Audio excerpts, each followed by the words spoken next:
સૌને નમસ્કાર. પૂર્ણ પુરુષોત્તમ ભગવાન શ્રી કૃષ્ણના ચરણોમાં વંદન. સંસ્કૃત વિભાગ દ્વારા અને IQSL દ્વારા આયોજિત ભારતીય સંસ્કૃતિ અનુરૂપ પોસ્ટર મેકિંગ સ્પર્ધાની અંદર ઉપસ્થિત મારા વાઇસ પ્રિન્સિપલ ભાઈ શ્રી હિતેશભાઈ,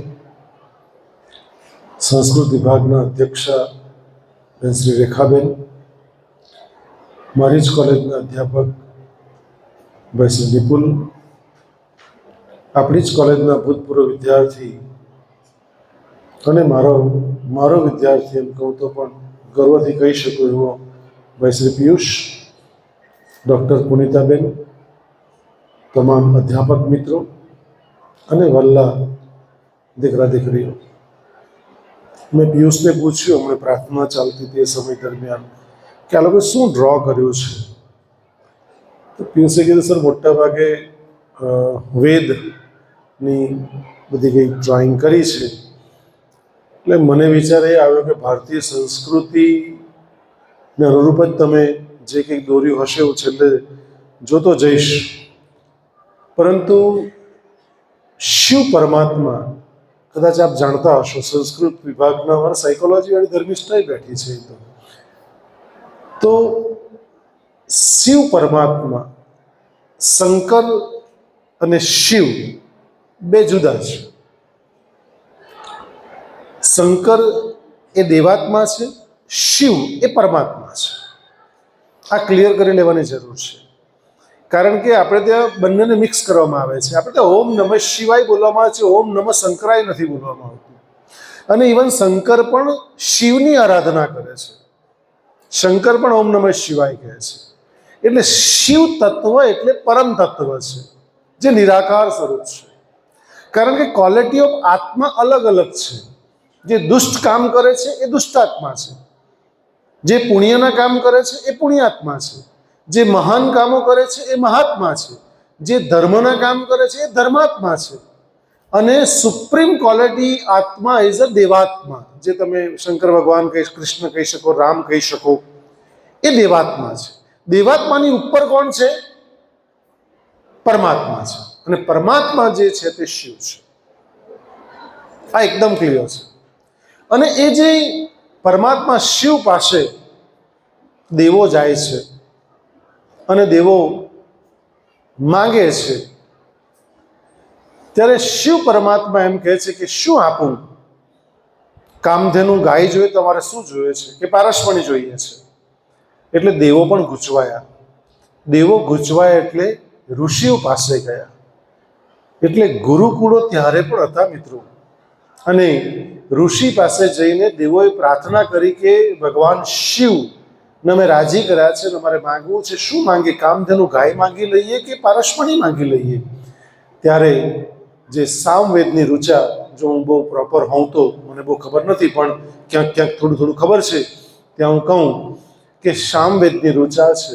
આખો શ્લોક છે, પણ એનો જે મર્મ છે તે કહું કે ઋષિઓએ એમ કીધું, આનો ભદ્રા ઋતુઓ શંતુ. આખો શ્લોક છે બેન, સામવેદની ઋચા છે પુનિતાબેન. આનો ભદ્રા ઋતુઓ શંતુ. હા, તો આનો અર્થ એ થાય છે કે હે પ્રભુ, અમોને સર્વ દિશાઓમાંથી શુભ વિચાર પ્રાપ્ત થાવ. અલ્ટિમેટલી અર્થ એ થયો, દેવોએ શું માંગ્યું? ઋષિઓ પાસે સલાહ માંગી. સલાહ ઋષિ શું આપી? આનો ભદ્રા ઋતુઓ શંતુ.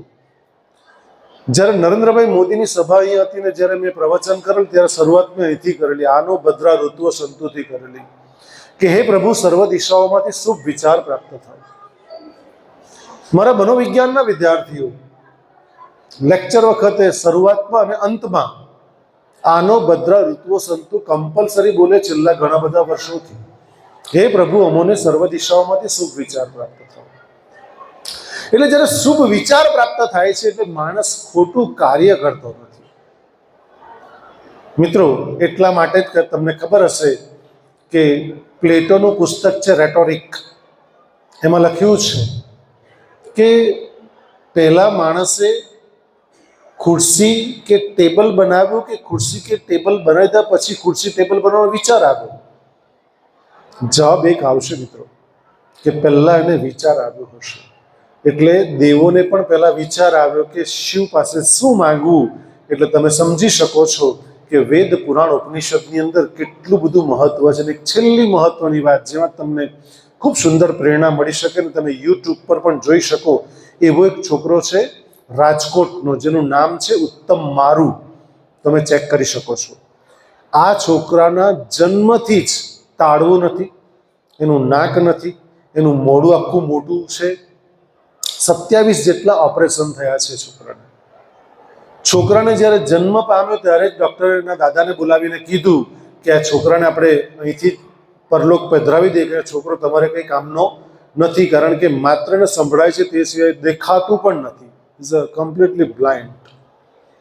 તમારે કંઈ કામ નહીં લાગશે. ત્યારે દાદાએ એમ કીધું, છોકરાના દાદાએ, કે ભાઈ તમે રવા દો, ભગવાને કૃપા કરી છે, ભગવાનને ખબર હશે કે આ જ લોકો રક્ષા કરી શકશે, જતન કરી શકશે, માટે અમારે ત્યાં જન્મ આપ્યો છે, તમે કશું નહીં કરશો, એનું અમે પાલન પોષણ કરીશું. મિત્રો, ઉત્તમ મારુ એ છોકરો જન્મથી અંધ છે, માત્ર લિસનિંગ શક્તિ છે એની પાસે, એ બરાબર તાળવું પણ નથી, એટલે બોલી પણ શકતો નથી, અને નાકની જગ્યાએ મોટો ખાડો છે. 27 ઓપરેશન થયા પછી આ છોકરાને દેખાતું તો છે જ નહીં આજે, પણ બધા ઓપરેશન થયા, થોડી પ્લાસ્ટિક સર્જરી વગેરે થયું. આ છોકરો તમારી જેમ મારી જેમ સ્કૂલમાં નોર્મલ વિદ્યાર્થીઓ સાથે ભણ્યો. ધોરણ 10માં એ જે દિવ્યાંગ વિદ્યાર્થી તરીકે હાઈએસ્ટ 72% લાવ્યો. એને તે દિવસે અને આજે પણ, આજે તો પીએચડી કરે સંસ્કૃતમાં MA કર્યું, એને સંસ્કૃતમાં BA કર્યું, આપણી જેવી કોલેજોમાં જ રાજકોટમાં. એને શ્રીમદ ભાગવત ગીતાના 700 શ્લોક યાદ છે. એટલું જ નહીં, તમે પહેલો શ્લોકનો પહેલો શબ્દ બોલો, આખો શ્લોક બોલી જશે, એનો અર્થ પણ કહેશે. નારદનું ભક્તિ સૂત્ર 4000 શ્લોક એને યાદ છે. એને વેદ યાદ છે, પુરાણ યાદ છે, ઉપનિષદ બધા એને કંઠસ્થ છે. પતંજલિનું યોગ સૂત્ર આખું એને યાદ છે, જેના માત્ર કાન છે દીકરાઓ. તમે સંસ્કૃતના દીકરા દીકરીઓ બેઠા છો ત્યારે મને આહ્વાન કરવાનું મન થાય છે કે એટલીસ્ટ જે તમારા અભ્યાસક્રમનું છે એટલું તો એટલીસ્ટ તમે કંઠસ્થ કરી નાખો. જો ઉત્તમ મારુ જેવો છોકરો, જેની પાસે ભગવાને બધું જ છીનવી લીધું છે, એ જો 700 શ્લોક શ્રીમદ ભાગવત ગીતાનો બોલી શકતો હોય, આખું નારદનું ભક્તિ સૂત્ર 4000 શ્લોક બોલી શકતો હોય, પતંજલિનું યોગ સૂત્ર બોલી શકતો હોય, તમે ક્યાંયથી પણ શરૂ કરો. એ સારું ગાય છે.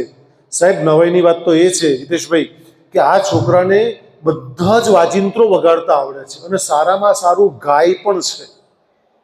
પિયુષ, એક બી વાજિંત્ર એવું નથી, એને કેસિયો આપી દો, કોઈ બી કંઈ પણ આપી દો, બધું જ બહુ જ ફેન્ટાસ્ટિકલી વગાડે છે. મિત્રો, આપ સમજી શકો છો વાતને. અને જાહેર મંચ ઉપર આ બધું બતાવે છે, કે છે, બોલીને બતાવે છે.